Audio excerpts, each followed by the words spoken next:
Split AC का indoor चल रहा है, डिस्प्ले भी सही है, लेकिन आउटडोर का कंप्रेसर नहीं चल रहा है, पूरा आउटडोर ही नहीं चल रहा है। हमारे एक दोस्त का क्वेश्चन है, आज इसी टॉपिक पर हम बात करने वाले हैं। एक और हमारे दोस्त ने कमेंट किया है कि पीसीबी के फॉल्ट को ट्रेस करना बताइए कि पीसीबी के में क्या फॉल्ट होता है, उसे कैसे ट्रेस करते हैं।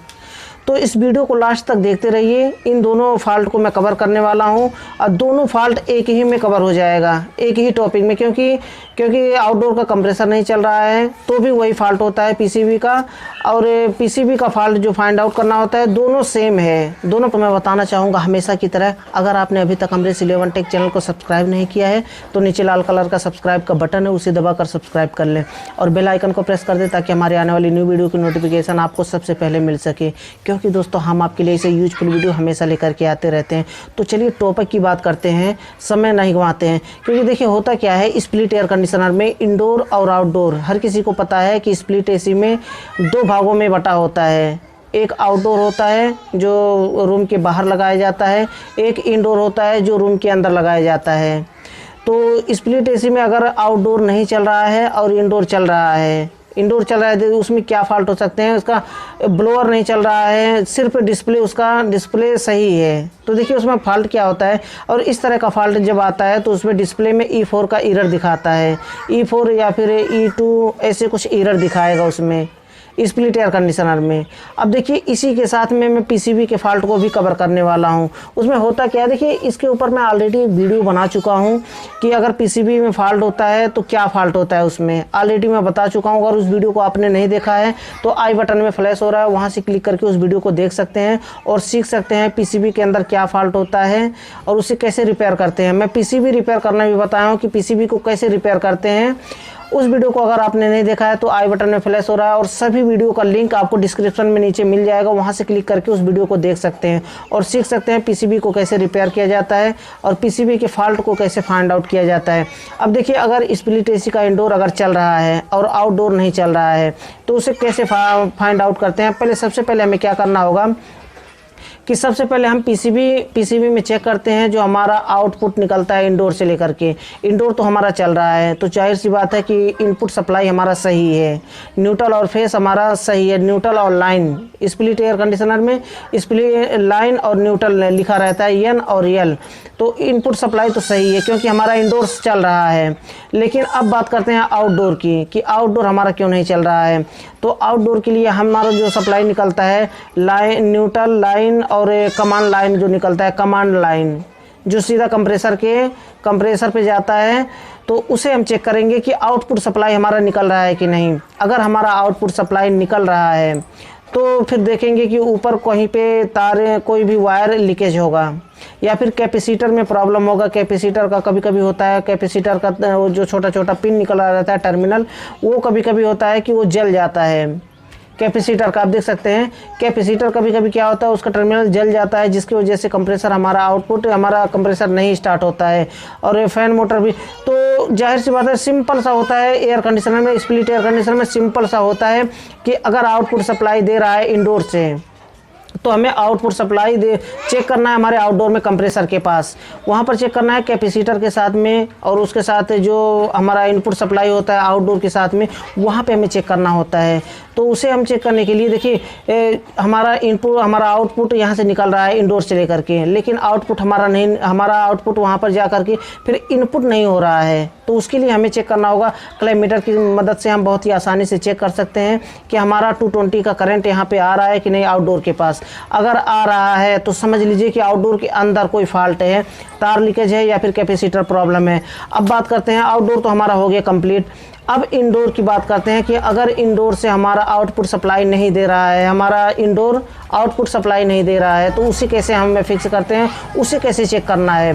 तो देखिए उसमें होता क्या है, सिर्फ एक रिले होता है। रिले हमारे पीसीबी में ज़्यादा फॉल्ट नहीं आते हैं, इसलिए मैं ऑलरेडी सिर्फ पीसीबी के बारे में एक वीडियो बनाया हूँ। उस वीडियो को अगर आपने देखा तो आप जैसा जा कर के हमारे चैनल पे देख सकते हैं।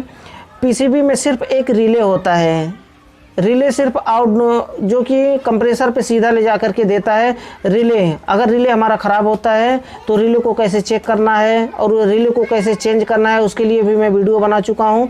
तो उसके लिए रिले आप चेक कर सकते हैं कि एक सप्लाई आप न्यूट्रल पे देंगे, एक हमारा जब हम क्लेमीटर से चेक करेंगे तो एक पॉइंट को हम न्यूट्रल पे रखेंगे, एक पॉइंट हम कमांड लाइन पे रखेंगे जो सी लिखा होता है।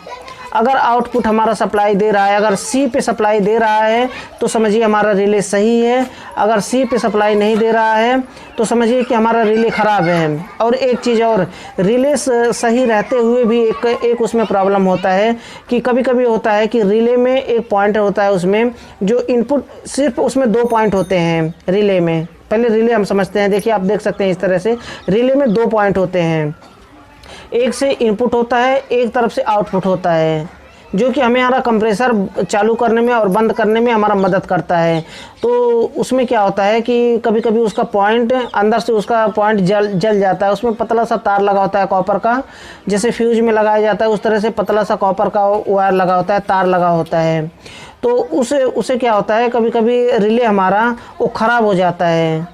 ख़राब होता है या तो कभी कभी आपस में सट जाता है। होता है क्या है उसमें, कंप्रेसर स्टार्ट और ऑन ऑफ कैसे होता है, कभी उसका पॉइंट आपस में सट जाता है। तो कभी जब सेंसर उसका काम करता है इंडोर का तो वो पॉइंट छोड़ देता है तो कंप्रेसर बंद हो जाता है। लेकिन कभी कभी होता है रिले सही रहते हुए भी पॉइंट उसका आपस में चिपक जाता है। चिपकने के बाद क्या होता है, कंप्रेसर हमारा बंद ही नहीं होता है। अगर इंडोर से हम रिमोट से बंद कर देते हैं सिस्टम को, रिमोट से अगर बंद करते हैं तो क्या होता है कि कंप्रेसर फिर भी हमारा चलता रहता है। और कंप्रेसर कब बंद होता है, जब हमारा बहुत ज़्यादा हीटअप हो जाता है कंप्रेसर हीटअप होने के बाद ऑटोमेटिक वो बंद हो जाता है, हीट होकर के ओवर हीट होकर के ट्रिप हो जाता है। जब इस तरह से ट्रिप होगा तो स्टार्ट नहीं होगा, फिर इंडोर चलता रहेगा, चलने के बाद स्टार्ट नहीं होगा।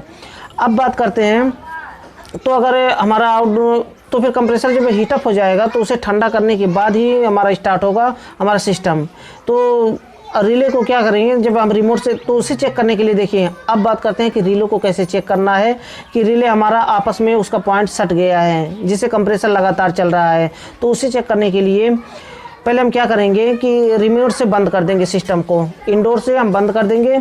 बंद करने के बाद फिर भी उसके बाद चेक कर देंगे क्लेमीटर से कि एक पॉइंट हम क्लेमीटर का एक पॉइंट हम रखेंगे न्यूट्रल पे और एक पॉइंट रखेंगे हमारा कंप्रेसर के लिए कमांड लाइन निकल रहा है, कमांड लाइन पे एक पॉइंट रखेंगे। अगर सप्लाई बता रहा है सिस्टम बंद करने के बाद रिमोट से, ये नहीं एमसीबी से बंद करेंगे तो पूरा करंट उसमें कट जाएगा तो फिर नहीं बताएगा, ऐसे चेक नहीं कर पाएंगे। रिमोट से बंद करना है, रिमोट से बंद करेंगे तो अगर कमांड लाइन का सप्लाई दे रहा है तो समझ लीजिए कि हमारा रिले ख़राब है, वहाँ पर चेंज करने की ज़रूरत है। इस तरह से पीसीबी में फाइंड आउट हो जाता है कि ये प्रॉब्लम है। पीसीबी में और कोई ज़्यादा ख़राबी नहीं होता है उसमें, पीसीबी में सिर्फ ख़राब होता है तो रिले ख़राब होता है ज़्यादातर। वैसे अगर और कुछ ख़राब हुआ कुछ उसका जो बोर्ड होता है, वो छोटा जो बोर्ड होता है उसमें, अगर उसमें कोई इलेक्ट्रॉनिक जो बोर्ड होता है अगर उसमें ख़राबी हुआ तो समझ लीजिए कि वो कभी भी सही नहीं हो पाएगा। तो इस तरह से हम बहुत ही आसानी से चेक कर सकते हैं और समझ सकते हैं कि क्या फॉल्ट है उसमें।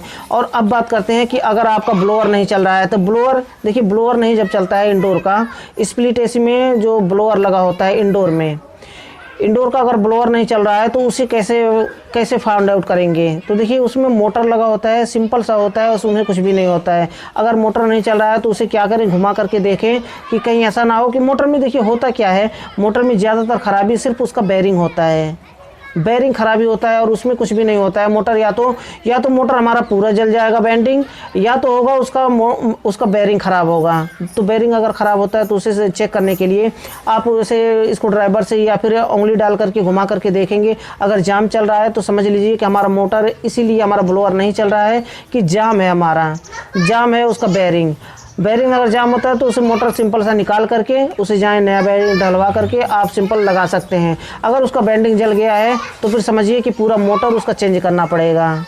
तो ये आप आई होप कि आप समझ गए होंगे कि पीसीबी के फॉल्ट को फाइंड आउट कैसे करते हैं, और हमारा आउटडोर अगर नहीं चल रहा है या फिर चल रहा है तो लगातार हमारा कंप्रेसर चल रहा है तो उसे कैसे फाइंड आउट करते हैं। तो दोस्तों आई होप कि आपके समझ में आ गया होगा। वीडियो में लंबा नहीं करना चाहता हूँ। अगर वीडियो पसंद आए तो वीडियो को लाइक ज़रूर करें। और दोस्तों अगर आपने अभी तक अमरेश 11 टेक चैनल को सब्सक्राइब नहीं किया है तो नीचे लाल कलर का सब्सक्राइब का बटन है, उसे दबाकर सब्सक्राइब कर लें और बेल आइकन को प्रेस कर दें ताकि हमारे आने वाली न्यू वीडियो की नोटिफिकेशन आपको सबसे पहले मिल सके, क्योंकि दोस्तों हम आपके लिए इसे यूजफुल वीडियो हमेशा लेकर के आते रहते हैं। तो दोस्तों आज के लिए बस इतना ही था। अगली वीडियो में फिर जल्दी ही मिलते हैं एक नए टॉपिक के साथ।